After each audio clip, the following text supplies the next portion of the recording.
Hello student, आज आपण next lecture चालू करणार आहे इंटिग्रेशन.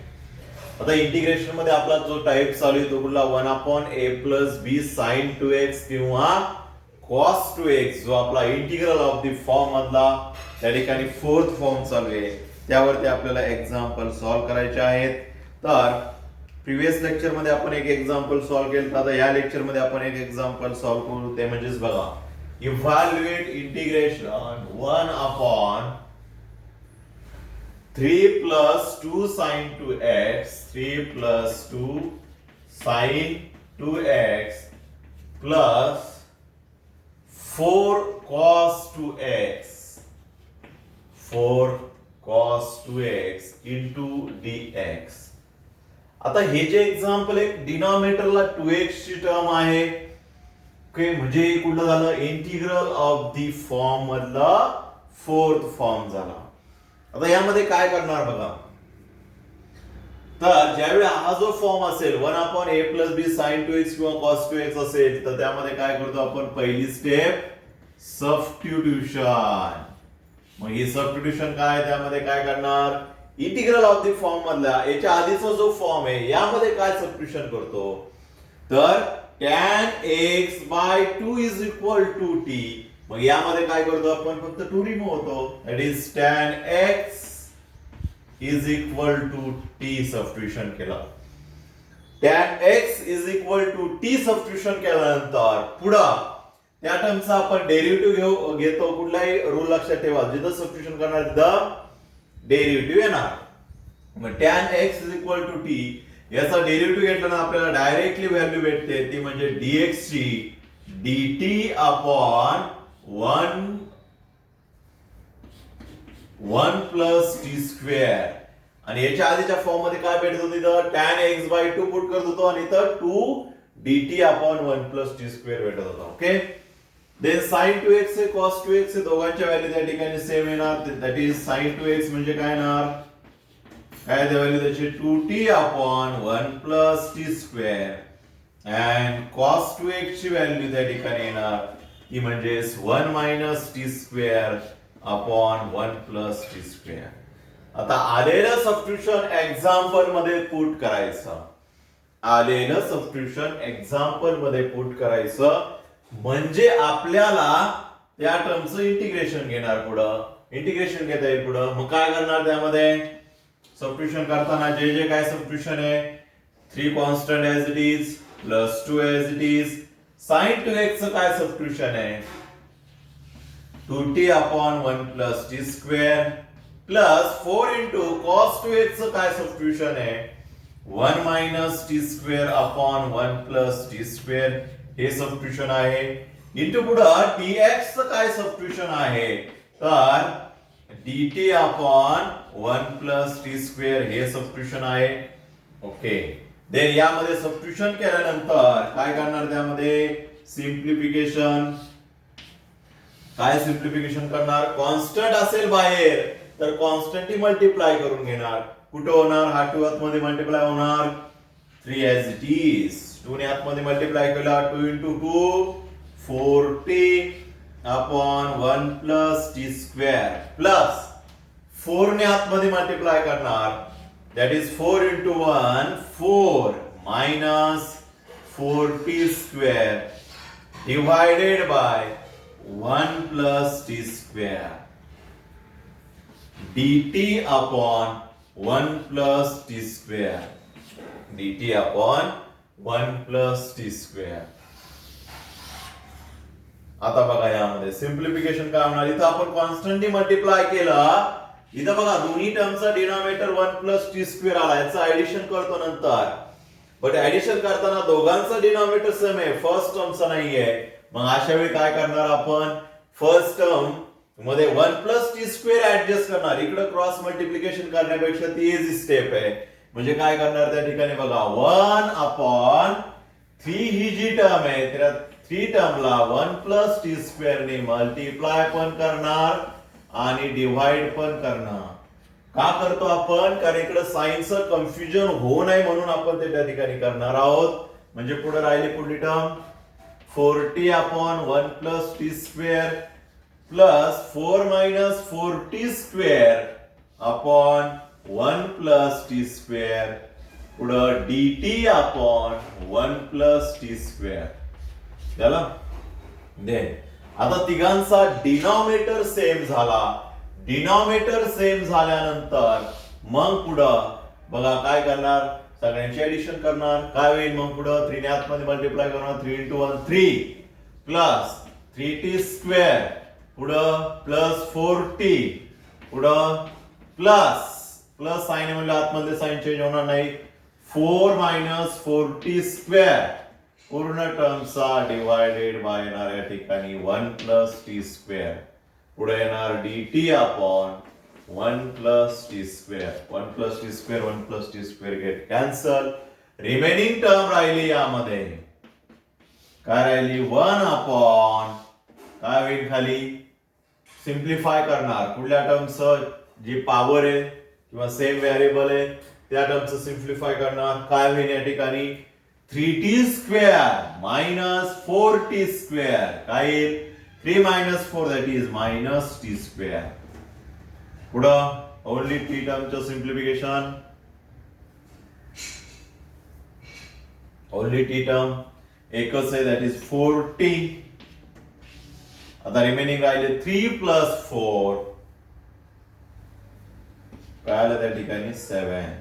व्यवस्थित समजून घ्या त्यांनी काय केलंय जो 3 आहे याला 1 प्लस टी स्क्वेअर ने ऍड मल्टिप्लाय केलं आणि डिवाइड केलं.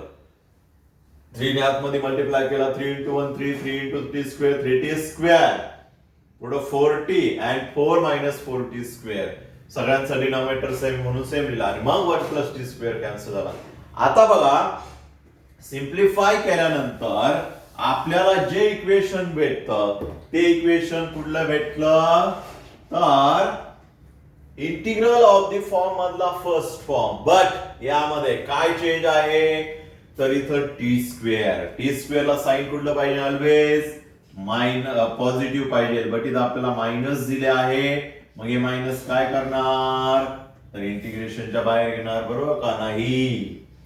इथून कॉमन घेऊन फक्त इथंच ठेवायचं ते काय होईल टी स्क्वेअर मायनस कॉमन घेतला मायनसचा प्लस होतो प्लसचा मायनस होणार 4t प्लसचा मायनस होणार -7 पुढे राहणार इंटू dt आणि मग यामध्ये आपण फाइंड आउट करणार ती म्हणजेच काय थर्ड टर्म.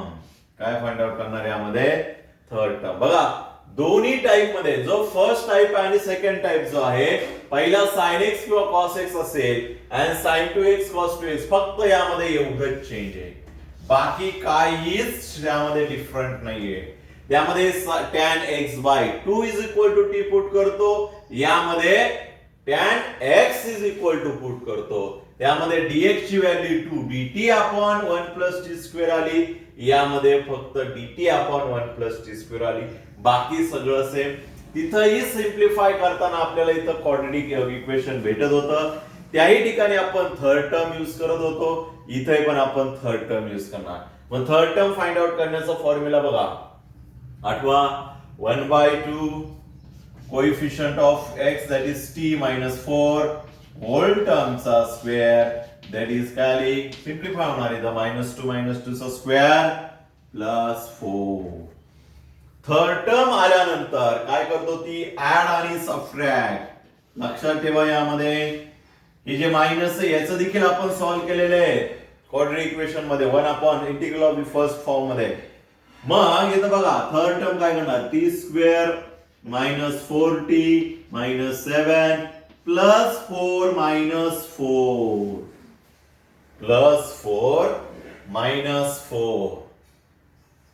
थर्ड टर्म त्यामध्ये ऍड केल्यानंतर आपल्याला त्यामधून एक काय भेटतो ब्रॅकेट भेटतं. कुठलं ब्रॅकेट भेटतं आता बघू आपण. त्या ठिकाणी इंटिग्रेशन मध्ये 1 अपॉन ब्रॅकेट मध्ये पहिली व्हॅल्यू तर फिक्स असते टी. दुसरी व्हॅल्यू देखील फिक्स असते ती म्हणजे थर्ड टर्म जी आली त्याची प्लसचा स्क्वेअर रूट म्हणजे 2 मधलं साइन देखील ते फिक्स असतं जे टी ला असतं ते म्हणजे मायनस अँड होल टर्मचा स्क्वेअर.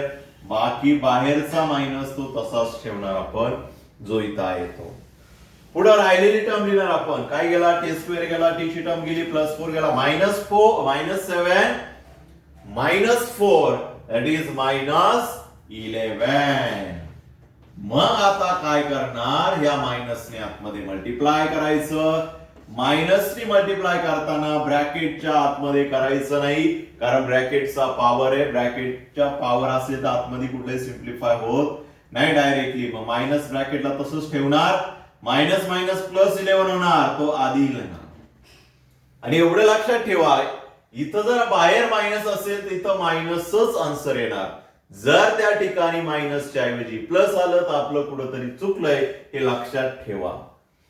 इथं जे टर्म येणार आहे कुठली कॉन्स्टंट, त्याला मायनसच साइन येतं ज्यावेळी आपण मायनस कॉमन बाहेर असतो त्यावेळी. जर त्या ठिकाणी प्लस येत असेल तर त्या ठिकाणी समजायचं आपलं एक्झाम्पल नाही, साइन कुठंतरी चुकलंय. कारण प्लस मायनस झालं तरी त्या ठिकाणी प्लस येणार आहे. ओके, कारण या ठिकाणी जर आपण 7 ला प्लस केलं तर 7 - 4 दॅट इज प्लस आलं, संपलं. काही चुकलं लगेच. ओके, मायनस मायनस काय आला? +11 आधी लिहिला आणि हा मायनस ब्रॅकेटला गेला.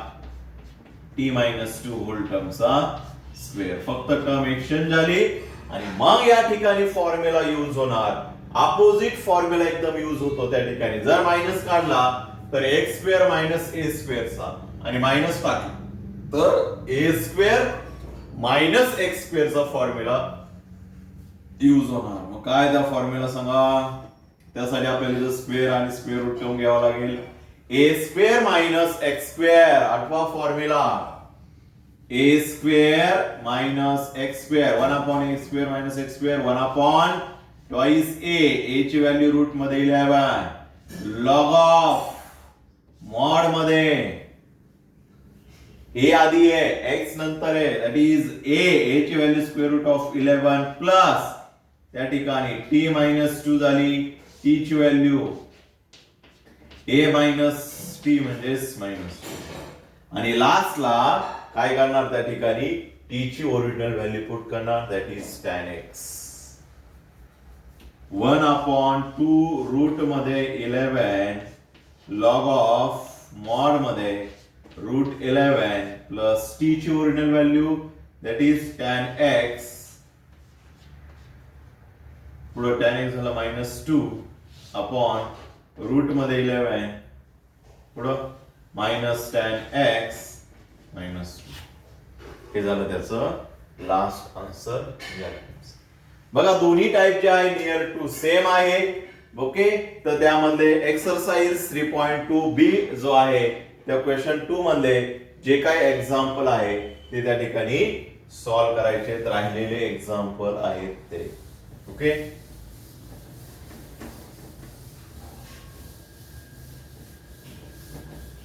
जे या टाइपचे एक्झाम्पल आहेत, या फॉर्मचे आहेत, असे जे एक्झाम्पल आहेत ते एक्झाम्पल त्या ठिकाणी सॉल्व्ह करायचे.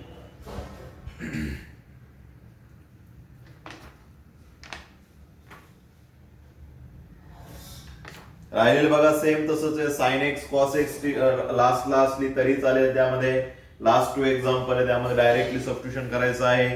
या टाइपचं फक्त 2च एक्झाम्पल आहे, 5th and 6th numbers. Okay, जे आहे सेकंड क्वेश्चन त्यामध्ये पूर्ण सॉल्व्ह करायचं आहे. तुम्ही पूर्ण एक्झाम्पल त्या ठिकाणी सॉल्व्ह करायचे आहेत. लक्षामध्ये. ओके, देन आता आपण नेक्स्ट टाइपला येणार आहोत. Type number 5. बघा याचे एक्झाम्पल आपण 2च घेतलेत कारण आधीचे एक्झाम्पल घेतलेले आहेत आपण. सेम त्याच टाइपचे एक्झाम्पल आहे. लक्षात ठेवा, सेम त्याच टाइपचे एक्झाम्पल आहे. बाकीचे एक्झाम्पल तुम्ही ट्राय करायचे आहेत, सॉल्व्ह करायचे आहेत, तसेच त्या ठिकाणी राहून द्यायचे नाही. लक्षात ठेवा, प्रॅक्टिस केलं तर होईल सगळं. लेक्चर व्यवस्थित केलं तर होणार सगळं. अदरवाईज प्रॅक्टिस केलं तर त्या ठिकाणी पेपर सोपे जाणार आहे. तर तुम्हाला पुढे आठवण आणि रिव्हिजन केलं तर. रिव्हिजन सगळ्यात महत्वाची आहे. तुम्ही आज म्हणा आम्हाला समजले, 2 महिने म्हणा आम्हाला काही समजलं नाही, तुम्ही परत शिकवा. तेच करायचं का? त्यामध्ये रिव्हिजन तुम्ही करत राहा वेळच्या वेळी. त्यात प्रॉब्लेम आमचा नसतो, तुम्ही रिव्हिजन केलेले नाही. आज प्रत्येकाची रिव्हिजन घेतली तर मागचं काही आठवत नाहीये का? थोडंफार काम आपलं पण आहे. लक्षात ठेवा. तुम्हाला काही ज्यावेळी ताण लागली का विहीर खांद्याला, तुम्हाला एखादं एक्सरसाइज दिली सॉल्व्ह करायला, हे एक्झाम्पल आता सॉल्व्ह होत नाही, सांगा आम्हाला समजलेलं नाहीये. अरे त्यावेळी समजलं होतं, आता का नाही समजत तुम्हाला? ज्याच्या अर्थ तुम्ही रिव्हिजन करत नाही, अजूनही किती बोलायचं, किती सुधारायचे तुम्ही, आता कधी सुधारायचे? त्यासाठी रिव्हिजन करत राहा. रिव्हिजन त्या ठिकाणी आम्ही आमचं काम करतोय, तुम्ही तुमचं रिव्हिजन करायचं काम करा. जर रिव्हिजन करून त्या ठिकाणी एवढं शिकून तुम्हाला काही समजत नसेल, तुम्हाला रिव्हिजन करायचं असेल, तर आम्ही आमचं काम करून शिकून मोकळं हो, तुम्ही तुमचं रिव्हिजन करा. असं आम्हाला बीए करायला लावू नका. रिव्हिजन करा. त्यामध्ये रिव्हिजन तुमच्याकडे आहे टाइम्स, फिजिक्सचं तेच झालंय, मॅथ्सचं देखील तेच होणार आहे. फिजिक्सचे सगळे चॅप्टर तुम्हाला रिवाइज करावे लागलेत. घरी बसून काय करताय तुम्ही? एवढा टाइम्स आहे, एवढा टाइम्स अवेलेबल आहे आपल्याकडे, एवढा टाइम स्पॅन आहे, एवढा कुठं हे करता तुम्ही? व्यवस्थित त्या ठिकाणी रिव्हिजन करा. जर त्या ठिकाणी परत टीच करायला लावलं तर टीच होणार नाही. तुम्ही लेक्चर बघायचे सगळे. एकदा लेक्चर झालं म्हणजे झालं नाही, ते लेक्चर परत बघायचे असतात. आपण एक लेक्चर झाले, आज संपलं ते लेक्चर, तर परत ते लेक्चर बघणं कधी हेच नाहीये. रिव्हिजन तर कधीच नाहीये. 12वी हक्क संपत आलं तरी तुम्हाला तेच अजून काही अभ्यास कसा करायचा हेच सांगण्यात 2 वर्ष निघून गेले. व्यवस्थित अभ्यास करा, रिव्हिजन वेळच्या वेळी करा, जे एक्झाम्पल सांगते ते व्यवस्थित सॉल्व्ह करा. एवढंही करूनही नाही झालं तर मग तो काय असेल एखादा डाऊट जो आहे तो आपण क्लिअर करू. बट आधी या प्रोसेस मधून तरी जा. आणि या प्रोसेस मधून ज्यावेळी जाणार, मला नाही वाटत कुठलाच तुम्हाला कुठल्याही सब्जेक्टचा डाऊट्स येणार आहे. ओके, देन आता पुढे आपण नेक्स्ट टाइप जो आहे तो घेणार आहोत. टाइप्स नंबर जो 5th जो आहे इंटिग्रल ऑफ द फॉर्म मधला सेकंड लास्ट टाइप जो आहे तो आपण बघणार आहे. Types number 5th. आतापर्यंत आपण इंटिग्रल ऑफ द फॉर्म किती सॉल्व्ह केलेत? 4. याच्या आधी आपण सॉल्व्ह केलेला इंटिग्रेशनचा टाइप म्हणजे सबस्टिट्यूशन, त्यांच्या आधी आपण कंपोजिट फंक्शन, रॅशनल फंक्शन, याच्या आधीचा जो सगळ्यात महत्वाचा आहे तो म्हणजे सबस्टिट्यूशन. सबस्टिट्यूशनचे एक्झाम्पल कधी ओळखतो किंवा कसे ओळखतो? तर एखाद्या टर्मचा डेरिव्हेटिव्ह जर त्याच टर्म मध्ये दिला असेल तर ते एक्झाम्पल आपण कुठल्या मेथडने सॉल्व्ह करतो? सबस्टिट्यूशननी. एकदम इझी आयडेंटिफाय करणं. इंटिग्रल ऑफ द फॉर्म कसे आयडेंटिफाय करणार? तर त्याचे डायरेक्टली फॉर्म आहे, त्या फॉर्मला डायरेक्टली कम्पेअर करून बघायचे. बट ते हे जे फॉर्म आहेत हे पाठ झाले पाहिजे. 1/a plus b sin x, 1/a plus b sin x sin 2x किंवा cos 2x. त्यानंतर त्याच्या आधीचा 1/ax² plus bx plus c, त्यानंतर px plus q upon 1/ax² plus bx plus c किंवा स्क्वेअर रूट मध्ये. हे जे फॉर्म आहेत हे पाठ झाले पाहिजे तरच आपल्याला ते कम्पेअर करता येईल. हे फॉर्मच नाही आठवले तर आपल्याला तो टाइप्स जो आहे तो आठवणार कसा? मग कम्पेअर झाल्यानंतर आपण ठरवणार इंटिग्रल ऑफ द फॉर्म मधला कुठला आहे आणि मग तो कसा सॉल्व्ह करायचा, त्याच्या स्टेप्स त्या ठिकाणी व्यवस्थित आठवायच्या. ओके, आपल्याला नेक्स्ट टाइप जो बघायचा आहे 5th नंबरचा टाइप, तो कुठला आहे? तो सेम आहे 1/a plus b. आता इथं काय असणार? sin x झाला, cos x झाला, sin 2x झाला, cos 2x झाला. आता तिसरा जो आहे तो त्यामध्ये असणार sin square x किंवा cos square x.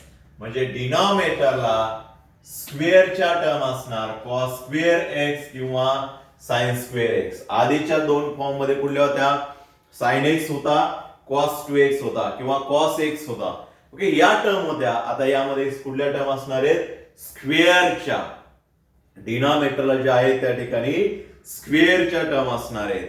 ओके, म्हणजे ज्यावेळी स्क्वेअरच्या term, for example 1/3 plus 4 sin square x.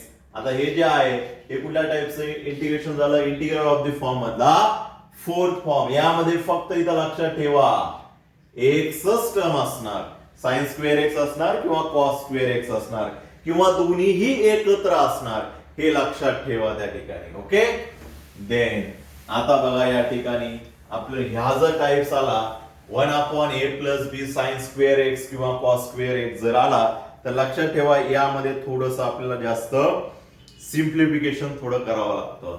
काय काय करावं लागतं बघा. आता यामध्ये पहिली स्टेप करायची, डायरेक्टली सबस्टिट्यूशन यामध्ये होत नाही. पहिली स्टेप करायची, यामध्ये व्यवस्थित स्टेप लिहून घ्या. त्यामध्ये स्टेप नंबर फर्स्ट जी आहे ती त्यामध्ये करायची असते. ती म्हणजेच काय बघा, स्टेप नंबर फर्स्ट. तर इंटिग्रल ऑफ द फॉर्मचा ज्यावेळी 5th फॉर्म येणार त्यावेळी आपल्याला फर्स्ट स्टेप त्यामध्ये करावं लागती काय तर प्रत्येक टर्म जी आहे त्यामध्ये त्या प्रत्येक टर्मला cos स्क्वेअर x नी डिवाइड करायचं. डिवाइड बाय बघा यामध्ये थोडस आपल्याला सिंप्लिफाय करावं लागतं. Divide by cos square x. प्रत्येक टर्मला कशाने डिवाइड करणार आपण cos स्क्वेअर x. यामध्ये प्रत्येक टर्मला 1 ला डिवाइड करणार, a ला जी काय टर्म असेल dx आणि इंटिग्रेशनच्या बाहेरच्या टर्म सोडून सगळ्या टर्मला आपण cos स्क्वेअर x नी डिवाइड करणार. कशाने डिवाइड करणार cos स्क्वेअर x त्या ठिकाणी आपण डिवाइड करणार. ओके, ही झाली पहिली स्टेप. दुसरी स्टेप बघा त्यामध्ये ज्यावेळी आपण cos स्क्वेअर x नी डिवाइड करणार त्यावेळी आपल्याला त्या ठिकाणी सिंप्लिफिकेशन फॉर्म्युले यूज होणार. मग काय सिंप्लिफिकेशन फॉर्म्युले यूज होतात तर त्या ठिकाणी दोनच फॉर्म्युले यूज होणार. ते म्हणजे 1/cos स्क्वेअर चा एक फॉर्म्युला यूज होणार. मग आपल्याला माहितीये 1/cos म्हणजे काय असतो सेक, पण इथं cos स्क्वेअर आहे म्हणून इथं झाला सेक स्क्वेअर x. आणि सेकंड फॉर्म्युला यूज होतो तो म्हणजे कुठला तर ज्यावेळी आपण sin स्क्वेअर ला cos स्क्वेअर ने डिवाइड करणार sin square x divided by cos square x is equal to काय येईल मग सांगा. sin/cos काय असतो tan स्क्वेअर x. कशा डिवाइड केलं कशा डिवाइड केलेला cos स्क्वेअर नी. मग पहिल्या दोन स्टेप काय झाल्या सिम्पली स्टेप आहे त्यामध्ये. काय पहिल्या दोन स्टेप तर आपण पहिली स्टेप जी आहे ती डिवाइडेड बाय काय केलं त्यामध्ये cos स्क्वेअर नी डिवाइड केलं. सेकंड जी स्टेप आहे काय केलं त्यामध्ये डिवाइड केल्यानंतर त्यामध्ये सिंप्लिफिकेशन फॉर्म्युले यूज होतात ते फॉर्म्युले आपण लिहिलेले आहेत. मग त्यामध्ये काय होणार ज्यावेळी आपण वरच्या 1 ला डिवाइड करणार 1/cos स्क्वेअर काय होईल सेक स्क्वेअर x. जर आपण खालच्या टर्मला डिवाइड करायला गेलं तर sin स्क्वेअर असेल तर sin square divided by cos square होणार. sin स्क्वेअर/cos स्क्वेअर काय येणार त्या ठिकाणी tan स्क्वेअर x येणार. आणि जर त्या ठिकाणी cos स्क्वेअर ला डिवाइड केलं cos square by cos square cancel होऊन 1 राहणार. आणि कॉन्स्टंट ला डिवाइड केलं तर तिथं 1/cos स्क्वेअर चा फॉर्म्युला यूज होणार. म्हणजे हेच दोन फॉर्म्युले त्या ठिकाणी यूज होतात हे लक्षात ठेवा. त्यानंतर स्टेप नंबर थर्ड काय बघा त्या ठिकाणी जर डिनॉमिनेटरला लक्षात ठेवा त्या ठिकाणी कुठं जर डिनॉमिनेटरला बघा डिवाइड केल्यानंतर जर डिनॉमिनेटरला जर if sec square x are in denominator जर त्या ठिकाणी sec स्क्वेअर x ची टर्म जर डिनॉमिनेटरला येत असेल डिनॉमिनेटरला जर येत असेल तर त्या ठिकाणी बघा फक्त डिनॉमिनेटरला न्यूमरेटरला येऊ अगर काय येऊ न्यूमरेटरला काहीच चेक करायचं नाही. फक्त डिनॉमिनेटर मध्ये जर ही टर्म येत असेल कुठली sec स्क्वेअर x ची टर्म येत असेल तर त्या टर्मच्या ऐवजी पुट करणार आपण sec square x is equal to असतो 1 tan स्क्वेअर x. हा फॉर्म्युला त्या ठिकाणी यूज करणार. याला आपण आयडेंटिटीज म्हणतो. काय म्हणतो याला आपण identities. sec square x is equal to 1 tan square x. हा जो फॉर्म्युला हा फॉर्म्युला पुट करणार कधी ज्यावेळी डिनॉमिनेटरला sec स्क्वेअर ची टर्म येणार. कुठली sec स्क्वेअर ची टर्म ज्यावेळी डिनॉमिनेटरला येणार त्यावेळी त्या टर्मच्या ऐवजी आपण पुट करणार 1 tan स्क्वेअर x. काय पुट करणार 1 tan स्क्वेअर x. फक्त पुढे लक्षात ठेवा डिनॉमिनेटर न्यूमरेटर मध्ये नाही रिप्लेस करायची फक्त डिनॉमिनेटर. लक्षात ठेवा आपण इंटिग्रल ऑफ द फॉर्म मधला फिफ्थ फॉर्म बघतोय ज्यावेळी 1/a+b sin स्क्वेअर असेल cos स्क्वेअर असेल किंवा दोन्ही टर्म एकत्र बट स्क्वेअर असेल तर यामध्ये पहिली स्टेप जी आहे सगळ्या टर्मला आपण डिवाइडेड बाय काय करणार cos स्क्वेअर x. सगळ्या टर्मला डिवाइडेड बाय cos स्क्वेअर. आणि ज्यावेळी आपण कॉस स्क्वेअरने डिवाइड करतो त्यावेळी हे फॉर्म्युले दोघांपैकी फॉर्म्युले त्यामध्ये येणारच. एक तर 1/cos स्क्वेअर येणार, sign square upon cos square येणार. मग 1/cos स्क्वेअर आली तर तिथं सेक स्क्वेअर येणार आणि sign square upon cos square आली तर त्याच्याऐवजी tan स्क्वेअर x येणार.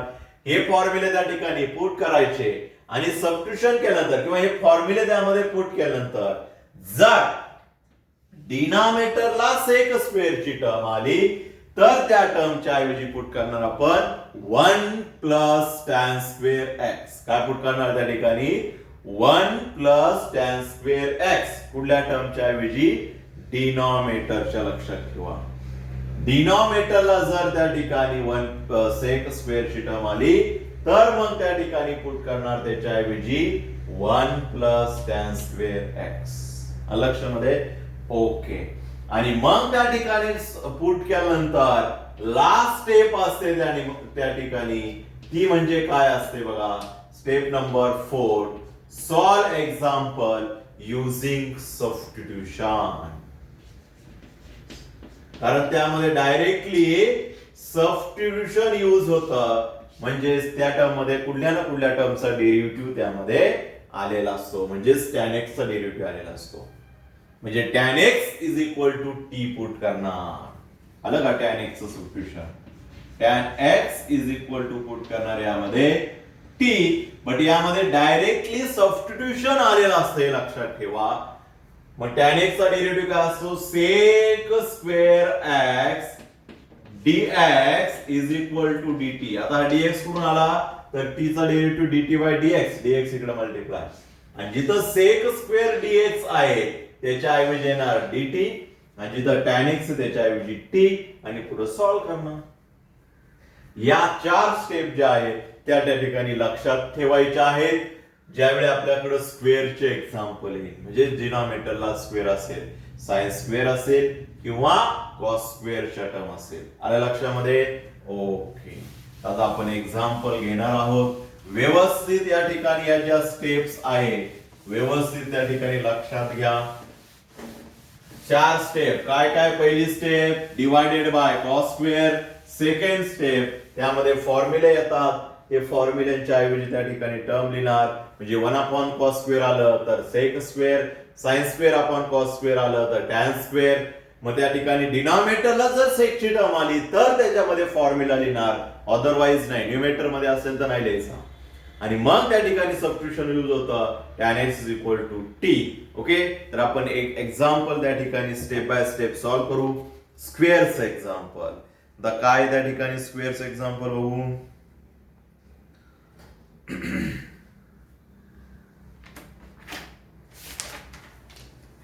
ठीक आहे, एकच एक्झाम्पल सॉल्व केलेले आपण अनसॉल्व मधलं घेऊ. Evaluate integration 1/4 plus 3 cos square x with respect to dx. कुठल्या टाइपचं झालं इंटिग्रल ऑफ द फॉर्म मधला फोर्थ फॉर्म झाला. का झाला कारण डिनॉमिनेटरला 1/a, डिनॉमिनेटरला काय दिला a plus b cos square दिलेला आहे. मग a ची व्हॅल्यू 4, b ची व्हॅल्यू 3 आणि इथं cos स्क्वेअर म्हणजे इंटिग्रल ऑफ द फॉर्म झालाय. मग आताच बघितलं यामध्ये स्टेप नंबर काय करतो. आता हे पहिले एक्झाम्पल आहे त्यामुळे आपण स्टेप बाय स्टेप जाऊ. फर्स्ट स्टेप काय असते त्यामध्ये तर सिम्प्लिफाय करण्यासाठी आपण डिवायडेड बाय काय करतो cos स्क्वेअर. प्रत्येक टर्मला म्हणजे 1 ला डिवाइड होणार, 4 ला डिवाइड होणार, 3 cos स्क्वेअर ला डिवाइड होणार. दॅट इज 1 काय होईल मग cos square x divided by 4 काय होणार cos square x plus 3 into काय होईल cos square x divided bye cos square x. प्रत्येक टर्मला डिवाइड केलं लक्षात ठेवा. dx ला नाही करायचं. ज्या इथं ज्या टर्म आहेत फंक्शन मध्ये प्रत्येक टर्मला डिवाइड केलं.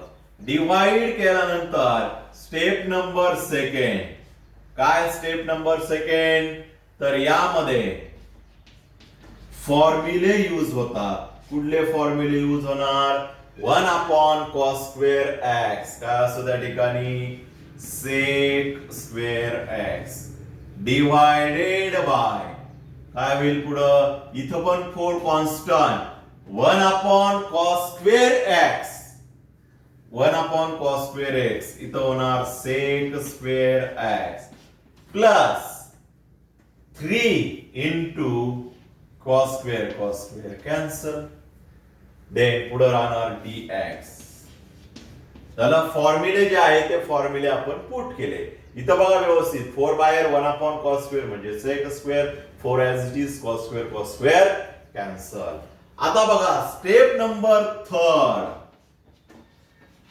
काय स्टेप नंबर 3 जर त्या ठिकाणी डिनॉमिनेटरला सेक स्क्वेअरची टर्म येत असेल फक्त डिनॉमिनेटरला न्यूमरेटरला नाही येते का डिनॉमिनेटरला येते तर त्या टर्मच्या ऐवजी मग त्या टर्मच्या बाहेरचा कॉन्स्टंट त्याला मल्टिप्लाय होणार सेक स्क्वेअरच्या ऐवजी आपण पुट करणार काय tan square x plus 1 and पुढे प्लस 3 जो आहे तो ऍज इट इज 3 ला आपण काही करत नाही फक्त या टर्मच्या ऐवजी पुट करणार आणि जी व्हॅल्यू येणार जी पुट करणार त्याला 4 मल्टिप्लाय होणार आणि पुढे dx as it is dx अजून आपण काहीच केलेलं नाही लक्षात ठेवा झालं आता बघा आता या 4 ने आतमध्ये मल्टिप्लाय करून घेणार म्हणजे थोडक्यात सिम्प्लिफाय करणार काय होईल या ठिकाणी वरची टर्म ऍज इट इज आहे sec square x divided by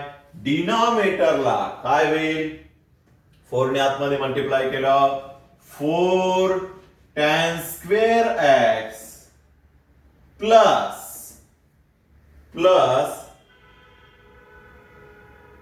4 into 1 that is 4 and पुढला प्लस 3 as it is राहणार कारण 3 ला मल्टिप्लाय नाही होणार कारण हा 4 फक्त याच टर्मला मल्टिप्लाय 4 tan स्क्वेअर ला मल्टिप्लाय होणार आणि 1 ला पुढे सिम्प्लिफाय होणार आ integration is equal to that is sec square x divided by 4 tan square x 4 plus 3 that is 7 4 plus 3 काय आलं त्या ठिकाणी 7 आणि मग आता या टर्म मध्ये सबस्टिट्यूशन होणार काय सबस्टिट्यूशन करणार तर tan x चा डेरिव्हेटिव्ह वरती आलेला आहे ओके म्हणजे त्याच टर्मचा डेरिव्हेटिव्ह त्याच टर्म मधला आहे म्हणून या ठिकाणी सबस्टिट्यूशन करतो आपण tan x is equal to t कारण इथं tan स्क्वेअर x हीच टर्म आपण कशी लिहू शकतो tan x होल टर्मचा स्क्वेअर आणि सबस्टिट्यूशन केल्यानंतर आपण त्या टर्मचा डेरिव्हेटिव्ह घेतो tan x चा derivative sec square x dx is equal to dt हा dt चा डेरिव्हेटिव्ह dt by dx इकडे मल्टिप्लाय झाला करा सबस्टिट्यूशन यामध्ये काय होईल sec स्क्वेअर x dx च्या ऐवजी आपण पुट करणार dt रिमेनिंग टर्म बघा काय राहिली वरती काहीच नाही म्हणजे 1 4 as it is tan x चा स्क्वेअर बट tan x च्या ऐवजी आपण पुट करतो t म्हणून t चा स्क्वेअर होणार पुढे +7 आता बघा या ठिकाणी डिनॉमिनेटरला स्क्वेअर आला ओके व्हेरिएबलचा स्क्वेअर म्हणजे इन्व्हर्सचे फॉर्म्युले यूज होणार बट इथं डायरेक्टली होऊ शकत नाही हा 4 आपल्याला बाहेर घ्यावा लागेल काय करतो यामध्ये सिंपली 4 ने डिवाइड करणार डिवाइड बाय 4 म्हणजे काय होणार या ठिकाणी तर लिहितो मी डिवाइडेड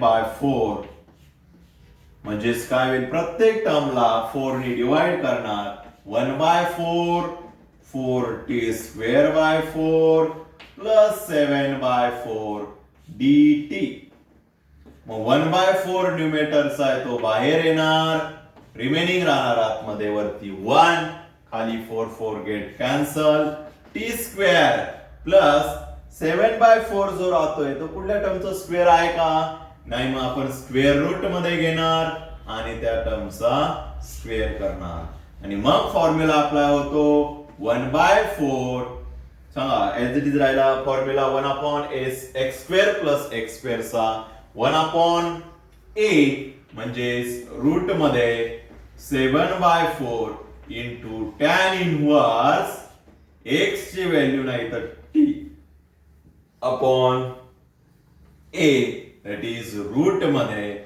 7/4 आणि लास्टला टी ची ओरिजिनल व्हॅल्यू पुट करायची. टी हा आपण कशाच्या ऐवजी पुट केलाय tan x च्या ऐवजी. बघा पुढे जे एक्झाम्पल आहे सेम आधीच सॉल्व्ह केलं सेम आहे, फक्त ही स्टेप लक्षात ठेवा. cos स्क्वेअर ने डिवाइड करणार, फॉर्म्युले यूज करणार. डिनॉमिनेटरला sec स्क्वेअर आला तर त्याच्या ऐवजी tan स्क्वेअर प्लस 1 चा फॉर्म्युला लिहिणार. जे काय कॉन्स्टंट असेल त्याच्या बाहेर आतमध्ये मल्टिप्लाय करून घेणार, पूर्ण टर्मचं सिम्प्लिफाय करणार आणि मग त्या ठिकाणी सबस्टिट्यूशन करणार, कारण tan x चा डेरिव्हेटिव्ह वरती आलेलाच असतो. मग सबस्टिट्यूशन पुट केल्यानंतर मग इथं इनव्हर्सचाच फॉर्म्युला. बघा या पण टाइप्स मध्ये इनव्हर्सचाच फॉर्म्युला आला. इंटिग्रल ऑफ द फॉर्म या कुठलाही घ्या, त्यामध्ये आपल्याला इनव्हर्सचाच फॉर्म त्या ठिकाणी यूज होतो सॉल्व्ह करण्यासाठी. लक्षामध्ये ओके समजलंय व्यवस्थित. एक्झाम्पल जास्त काही नवीन काही नाहीये यामध्ये, आधीचे जे समजले असतील व्यवस्थित तर हा टाइप्स एकदम परफेक्टली समजेल.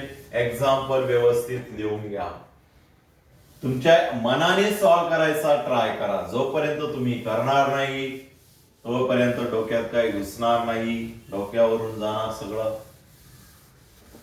व्यवस्थित त्या ठिकाणी एक्झाम्पल सॉल्व्ह करा. सॉल्व्ह नसेल झाले तर मला सांगा, त्या ठिकाणी आपण सॉल्व्ह करू एखादं. ओके द नेक्स्ट एक्झाम्पल बघा. नेक्स्ट एक्झाम्पल काय, याच्यावरती कमी एक्झाम्पल असतात, जास्त नसतात.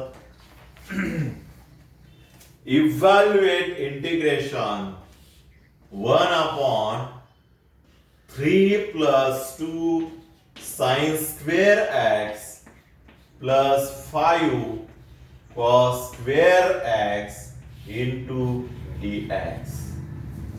आता हे थोडस मोठं एक्झाम्पल आहे. आता यामध्ये दोन्ही पण टर्म आहे, म्हणजे आपल्याला साइन स्क्वेअर पण आहे आणि कॉस स्क्वेअर पण आहे, दोन्ही पण टर्म आहे.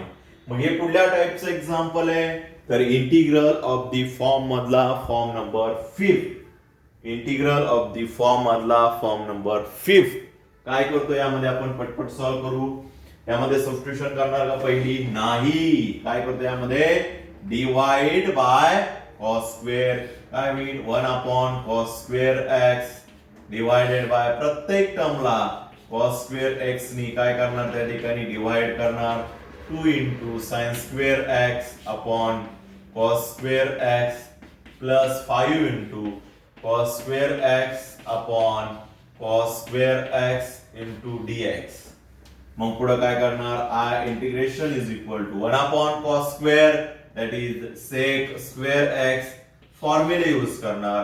इथं 3 कॉन्स्टंट बट 1/cos स्क्वेअर आला म्हणून काय आलं sec square x plus 2 as it is sin square upon cos square काय झाला tan square x plus 5 as it is cos square त्या ठिकाणी कॅन्सल झाला. पुढे टर्म जी आहे ती as it is म्हणजे dx. समजले इथपर्यंत ओके. देन पुढे integration I is equal to काय सिम्प्लिफाय होणार, जर डिनॉमिनेटरला जर कुठली टर्म असेल सेक स्क्वेअर असेल फक्त डिनॉमिनेटरला न्यूमरेटरला नाही, तर त्या टर्मच्या ऐवजी काय पुट करणार त्यामध्ये tan स्क्वेअर x प्लस 1 चा फॉर्म्युला पुट करणार. बट बाहेर कॉन्स्टंट ती टर्म तशीच मल्टिप्लाय राहणार. मग इथं होणार tan स्क्वेअर x प्लस 1 पुढे plus 2 into tan square x plus 5 पुढे येणार dx.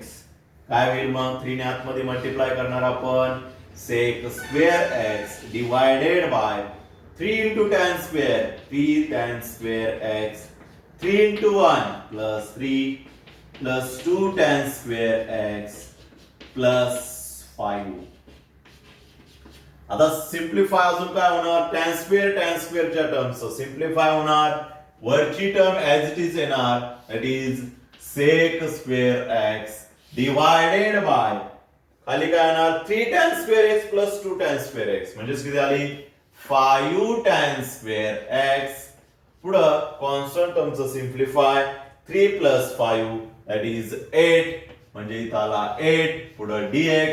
आता बघा यामध्ये काय करणार तर खालच्या टर्मचा डेरिव्हेटिव्ह वरती येतोय म्हणजे इथं सबस्टिट्यूशन करणार. काय होणार substitution tan x is equal to t, substitution केल्यानंतर डेरिव्हेटिव्ह घेतो sec square dx is equal to dt, कारण dt t चा derivative dt by dx, dx इकडे आपण डायरेक्टली लिहिलेला आहे.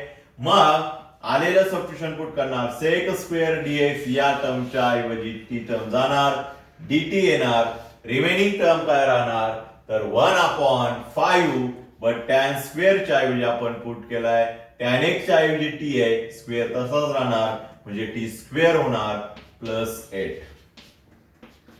पुढे काय होणार, आता इथं डायरेक्टली इनव्हर्सचा फॉर्म्युला यूज होऊ शकत नाही, मग काय करणार 5 ने डिवाइड करावं लागणार, 1/5 5t स्क्वेअर अपॉन 5 प्लस 8/5. मग काय होणार, कॉन्स्टंट जी आहे ती आपण बाहेर लिहिणार, दॅट इज 1/5, इथं 5 get cancel, 1/t square plus 8/5 ही टर्म राहिली. आता इथं इनव्हर्सचा फॉर्म्युला यूज होईल का डायरेक्टली, नाही, इथं आपल्याला लागेल स्क्वेअर, मग त्याचा आपण स्क्वेअर रूट घेणार आणि स्क्वेअर घेणार आणि मग फॉर्म्युला यूज करणार 1/a tan inverse x/a, but त्यावेळी आपली ही बाहेरची टर्म ऍज इट इज राहणार 1/a, a ची व्हॅल्यू काय आली रूट मध्ये 8/5 tan इनव्हर्स, बट इथं x डायरेक्टली नाही येणार, इथं व्हेरिएबल कुठले t, मग इथं t येणार, t अपॉन a ची व्हॅल्यू दॅट इज 8/5, लास्टला या ठिकाणी आपण 1/5 इंटू 1 रूट मध्ये 8/5 टॅन इनव्हर्स t ची ओरिजिनल व्हॅल्यू t कशाच्या ऐवजी पुट केलं आपण टॅन x, म्हणजे इथे येणार टॅन x अपॉन रूट मध्ये 8/5 झालं. हे झालं या टर्मचं इंटिग्रेशन. यामध्ये जास्त एक्झाम्पल नाही आणि अवघड पण नाही, आधीचे परफेक्ट समजले हे देखील परफेक्ट. यामध्ये काय लक्षात ठेवायचं, फक्त कॉस स्क्वेअरने डिवाइड करायला विसरायचं नाही. ही जरी स्टेप आठवली आपल्याला तरी पुढे आपण सॉल्व्ह करू शकतो. कॉस स्क्वेअर एक्स ने डिवाइड करायची पहिली स्टेप लक्षामध्ये. यामध्ये एक्सरसाइज मध्ये बघा जास्त काही एक्झाम्पल यावरती दिलेले नाहीये, फक्त एकच एक्झाम्पल आहे, 19 नंबरचं एक्झाम्पल आहे एक्सरसाइज मध्ये, त्यामध्ये आपल्याला फक्त cos 2x चा फॉर्म्युला पुट करायचा, बाकी काय नाही. ओके, एक्झाम्पल सॉल्व्ह करा. सगळे एक्झाम्पल जे आहेत एक्सरसाइज 3.2b जो आहे, जे राहिलेले एक्झाम्पल आहे सॉल्व्ह करा यामध्ये. ओके, जे सगळ्या टाइपचे घेतलेत आपण, इंटिग्रल ऑफ द फॉर्म्स घेतलेले, फर्स्ट फॉर्म, सेकंड फॉर्म साठी आपला एक्सरसाइज पुढला आहे बघा, त्याच्याने पण आपण सॉल्व्ह केलेले तुम्हाला सांगितले होते, बऱ्याच मुलांनी केलेले सॉल्व्ह. 3.2b आणि c जो आहे तो त्या ठिकाणी सॉल्व्ह करायचा आहे. ओके, व्यवस्थित सॉल्व्ह करायचा आहे. 3.3 जो एक्सरसाइज आहे तो आपला बाय पार्ट वरती आहे. ओके, तर यामधला आपला एकच इंटिग्रल ऑफ द फॉर्म राहिलेला आहे, तो पण जास्त एक्झाम्पल त्यावरती अजून विचारलेलं नाहीये. आतापर्यंत जे इंटिग्रल ऑफ द फॉर्म जे आहेत ते एकदम परफेक्ट करून ठेवायचे. किती त्या ठिकाणी आतापर्यंत झालेले 5 फॉर्म, इंटिग्रल ऑफ द फॉर्मचे 5 फॉर्म. हा लास्ट फॉर्म जास्त विचारत नाही त्या ठिकाणी, अजून तरी त्यावरती क्वेश्चन विचारलं नाहीये, तरी आपण घेणार आहोत त्या ठिकाणी. ओके, विचारू शकतात. यावर्षी सगळे एक्झाम्पल नवीन आहेत, मी तेच सांगतोय. एवढे जरी बुक मधले एक्झाम्पल केले आपण, जे घेतोय एक्झाम्पल तेवढे जरी परफेक्ट केले तर याच्या व्यतिरिक्त क्वेश्चन मध्ये काहीच क्वेश्चन येणार नाही क्वेश्चन पेपर मध्ये, कारण सगळे एक्झाम्पल नवीन आहे, तुमच्यासाठी नवीन आहे, बुक साठी नवीन आहे, एक्झामिनर साठी नवीन आहे, सगळ्यांसाठी नवीन आहे. म्हणजे याच्यात मधले एक्झाम्पल येणार लक्षामध्ये. त्यासाठी हे एक्झाम्पल सोडून बाकीचे काही प्रॅक्टिस करायची गरज नाही. हे एक्झाम्पल जे आहेत तेच तुम्ही परफेक्ट करायचे.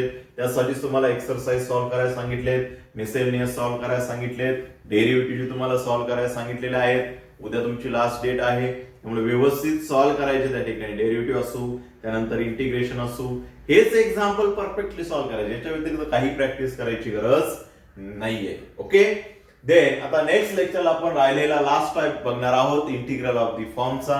म्हणजे आपला इंटिग्रल ऑफ द फॉर्म सगळ्यात महत्त्वाचा टाइप संपेल आणि यानंतरचा जो राहिलेला आहे तो म्हणजे पार्शियल फ्रॅक्शन आणि बाय पार्ट, हे 2 टाइप्स राहिलेले आहेत. ओके ते आपण घेणार आहोत पुढं, बट आपण नेक्स्ट लेक्चरला इंटिग्रल ऑफ द फॉर्मचा लास्ट फॉर्म घेऊ, म्हणजे आपला इंटिग्रल ऑफ द फॉर्म संपेल. इंटिग्रेशन मध्ये एक्झाम्पल ओळखणं खूप सोपं आहे.